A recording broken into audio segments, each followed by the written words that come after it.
Baik, Assalamualaikum warahmatullahi wabarakatuh. Waalaikumsalam warahmatullahi wabarakatuh. Apa kabar Bapak Dr. Andes Nurholis? Alhamdulillah Pak Burhan sehat, luar biasa di bulan Ramadan ini. Semoga tetap Nje, sehat Pak Burhan juga. mohon maaf Bapak, ini saya hadir di kantor panjenengan ini dalam rangka mau wawancara berkenaan dengan kebijakan di sekolah, kemudian juga dalam pengambilan keputusan, termasuk dalam hal-hal kasus dilema etika. Ya, ya. Bagaimana perasaan panjenengan ketika saya datang ke sini? Alhamdulillah. Alhamdulillah, baik Ini ya. ada rasa yang apa ya? Yang tidak senang ketika ketemu Pak Burhan, mesti semangat yang muncul. Jen, jen, jen, jen. Semangat senang, Iya, bahagia karena seperti itu, suasana ya. rileks gitu loh. Baik, terima kasih. Baik Bapak, saya mau bertanya ke panjenengan berkenaan dengan pengambilan keputusan dan juga termasuk penyelesaian kasus dilema etika. Baik, pertanyaan pertama.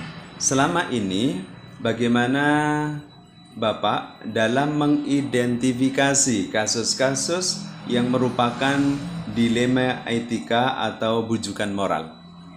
Terima kasih Pak Burhan. Begini, di dalam satu lembaga, khususnya lembaga pendidikan, yang di situ tercakup banyak hal, banyak warga, banyak anggota, sehingga selalu saja ada permasalahan atau kasus-kasus yang butuh penyelesaian. Nah, kasus-kasus itu juga macam-macam, ya. Kasus itu banyak sekali sesuai dengan tingkatan-tingkatan, baik itu mengenai kesiswaan, mengenai guru, mengenai tenaga kependidikan, semuanya itu terdapat permasalahan-permasalahan, terdapat kasus-kasus, yang kasus-kasus itu kita identifikasi. Seperti itu. Baik, untuk pertanyaan kedua Bapak. Selama ini bagaimana Bapak menjalankan pengambilan keputusan di sekolah panjenengan, terutama untuk kasus-kasus di mana ada dua kepentingan yang sama-sama benar atau sama-sama mengandung nilai kebajikan? Ya, Nggih. memang di dalam satu lembaga pendidikan, kasus yang kedua-duanya penting, misalnya ada permasalahan yang kedua-duanya itu sama-sama butuh penyelesaian, dan harus dianalisis.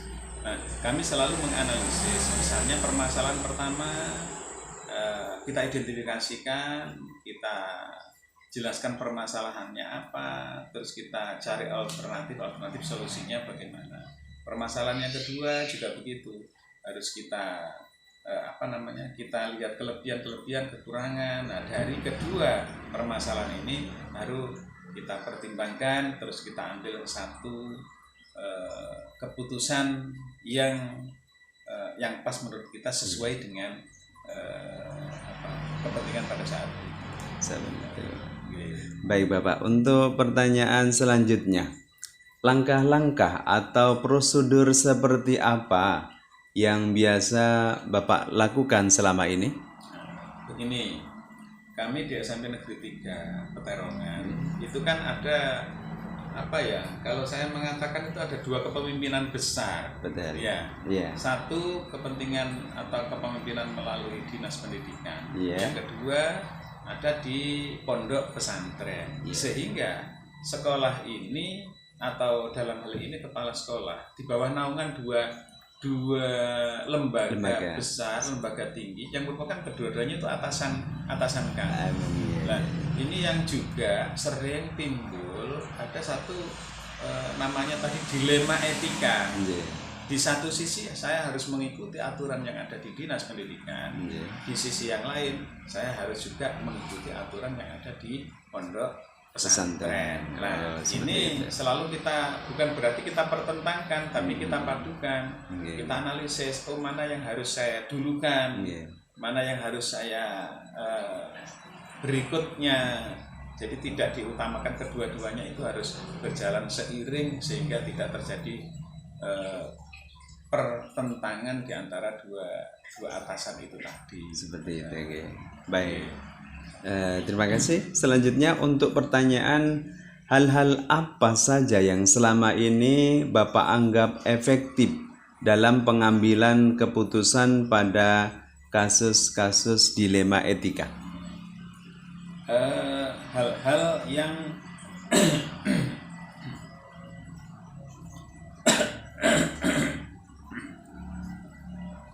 hal-hal yang efektif begitu kan maksudnya.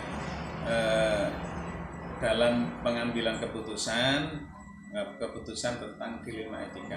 Hal-hal yang efektif ya kita melihat apa ya, dari dua kepentingan ini, maksudnya dua permasalahan ini tentunya ada mana yang harus didulukan. Satu contoh tentang kepentingan dari dinas pendidikan maupun dari pondok pesantren. Misalnya ada satu kebijakan dari dinas pendidikan, pondok pesantren misalnya satu hal yang jelas di PPDB ya. Pondok pesantren itu kan punya kebijakan tersendiri. Benar. Dinas juga punya kebijakan tersendiri.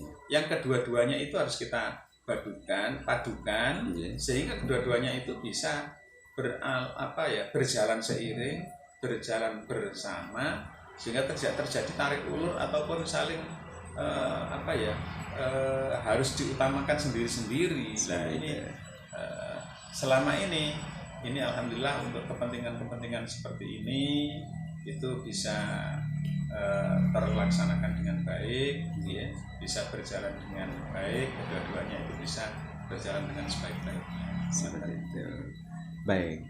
Kemudian untuk pertanyaan selanjutnya, hal-hal apa saja yang selama ini merupakan tantangan dalam pengambilan keputusan pada kasus-kasus dilema etika? Tantangan itu ya banyak sekali. Setiap kita dalam kehidupan sehari-hari kan selalu ada tantangan, ya. Tantangan selalu ada, kasus-kasus apa saja selalu ada.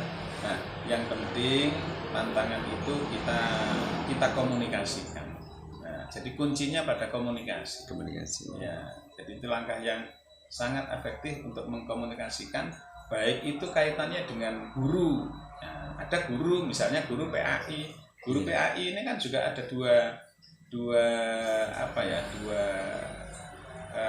kepemimpinan juga kan. Benar. Di sisi lain dia harus mengikuti kebijakan yang ada di Kemenak. Satu sisi dia harus di dinas pendidikan. Nah, kegiatannya ini. Nah, ini kan juga menjadi satu tantangan. Tantangannya apa ya? Banyaknya hal-hal yang harus kita penuhi, harus kita patuhi. Nah, ini kan termasuk juga tantangan. Baik Bapak, untuk pertanyaan selanjutnya, apakah Bapak memiliki sebuah tata kelola atau jadwal tertentu dalam sebuah penyelesaian kasus dilema etika? Apakah Bapak langsung menyelesaikan di tempat atau memiliki sebuah jadwal untuk menyelesaikannya? Bentuk atau prosedur seperti apa yang Bapak jalankan? Selama ini saya tidak memiliki jadwal tertentu. Misalnya untuk penyelesaian jadwal ini pada jam ini, tempatnya di sini. Jadi masalah jadwal, masalah tempat tidak ada tidak ada jadwal tertentu. Ya. Nah, ini apa istilahnya itu situasional. Ketika ada permasalahan, kita hadapi permasalahan, kita komunikasikan, baru kita ambil satu kebijakan. Jadi pada saat situasional terjadi satu permasalahan, dan kunci utama adalah itu tadi komunikasi tadi. Kita komunikasikan. Ya, jadi pada saat itu ada permasalahan, ya kita bahas pada saat itu. Pembahasan ini perlu ambil keputusan sendiri atau bersama, komunikasi, diskusikan bersama untuk mengambil keputusan. Oke, baik. Terima kasih. Pertanyaan selanjutnya Bapak. adakah seseorang atau faktor-faktor apa yang selama ini mempermudah atau membantu Bapak dalam pengambilan keputusan dalam kasus-kasus dilema etika? Faktor yang mempermudah yang pertama adalah dukungan dari Bapak Ibu guru. Kalau Bapak Ibu guru mendukung sepenuhnya, ya tahu tupoksinya, ya, kita jelaskan tupoksinya, kita ajak dukungannya sesuai dengan seharusnya yang kita lakukan, insya Allah ini adalah merupakan satu pendukung. Dan selama ini alhamdulillah di SMP 3 Peterongan semua unsur mendukung sepenuhnya, baik itu dari faktor gurunya, siswanya, ya, PTK-nya, termasuk dari pondok pesantren. Ini semuanya sangat mendukung demi pengembangan di SMP Negeri 3 Peterongan. Seperti itu. Baik, pertanyaan terakhir nih Bapak ini. Dari semua hal yang telah disampaikan, pembelajaran apa yang dapat Bapak petik dari pengalaman Bapak dalam mengambil keputusan dilema etika? Banyak sekali pengalaman, pembelajaran yang diambil dari adanya permasalahan-permasalahan. Oke. Di antaranya apa? Ya tentunya kita menjadi lebih dewasa, oke, dalam mengambil keputusan. Kita harus bagaimana dalam pengambilan keputusan itu, dasarnya apa. Yang kedua ya menjadi banyak ilmu juga. Semakin banyak permasalahan kan semakin banyak ilmu yang kita dapatkan. Okay. Semakin tinggi pohon, semakin besar badai atau angin yang menerpa. Tentu saja dengan banyaknya itu maka kita semakin kuat, semakin mudah di dalam pengambilan keputusan.